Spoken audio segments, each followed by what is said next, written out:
Do you hold your knife like this? Or maybe you hold it like this?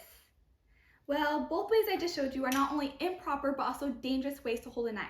According to Beaumont Emergency Hospital, 350,000 people a year are injured by a kitchen knife. Hi, my name is Julia Bobofkin, and I've been cutting fruits and vegetables in my kitchen for years, and I still have all my fingers. So today, in just 4 simple steps, I'm going to show you how you can ensure your fingers are also protected by the blade. All you will need is a cutting board, a sharpened knife, and a fruit or vegetable of your choice. Let's first get our setup ready. You want to have a stabilized cutting board. I prefer to use a heavy marble one because it doesn't slide around on the counter when I'm cutting. If you do have a wooden one that is kind of lightweight, all you have to do is place a wet paper towel underneath, and this will ensure that it doesn't slide around while you're cutting. Now, it's not only important to have a stabilized cutting board, but you also want to have a stabilized cutting object. If you have something round like a potato that can roll around easily, all you want to do is cut it in half so that you have 2 flat sides that can rest on your cutting board. Now that you have the proper setup, it's time to learn how to hold the knife. To hold the knife properly, what you want to do is you want to put your index finger over the blade. It's going to curve over the blade while the rest of your fingers grip the handle. And on the other side, your thumb is just going to rest on the blade and handle. This is how you have the most control over your knife while cutting. Now, it's not only important for your dominant hand to have a proper grip of the knife, but it's also important for your non-dominant hand to have a proper grip of your cutting object. So for this, we use the claw grip. The claw grip allows your fingertips to be tucked back away from the blade while your knuckle guides your cutting.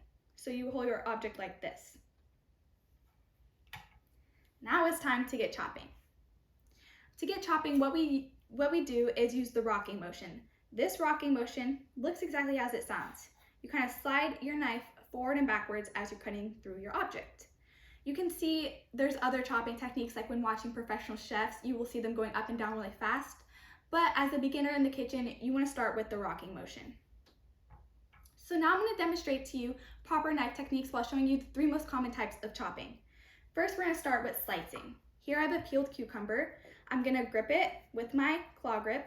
I'm going to grip my knife properly, and I'm simply going to use the rocking motion to cut through the cucumber.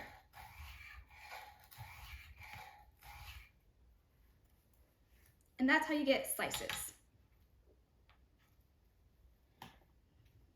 Now I'm going to show you how to dice. So I have my potatoes here, and I'm going to start with doing horizontal cuts.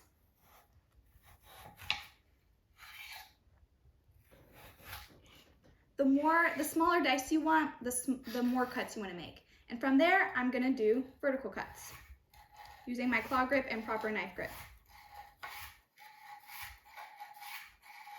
And the rocking motion. That's how you get a dice.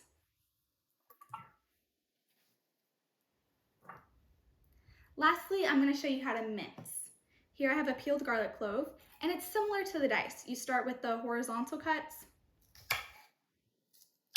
and from there you do the vertical cuts using the rocking motion.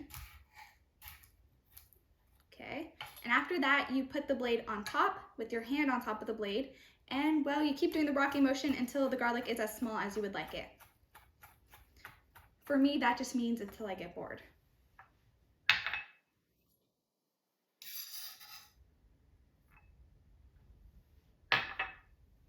So as you can see, learning proper knife techniques isn't that complicated. By having a stable setup, a proper grip of your knife, and some proper chopping techniques, you can ensure your fingers are safe from your knife. Many knife mistakes are simply avoidable by applying these techniques, which you can now apply to your cooking journey. They may feel uncomfortable at first, but over time, you will grow more efficient and comfortable. It's not only important to have a sharpened knife, but as Gordon Ramsay once said, sharpen your knife skills.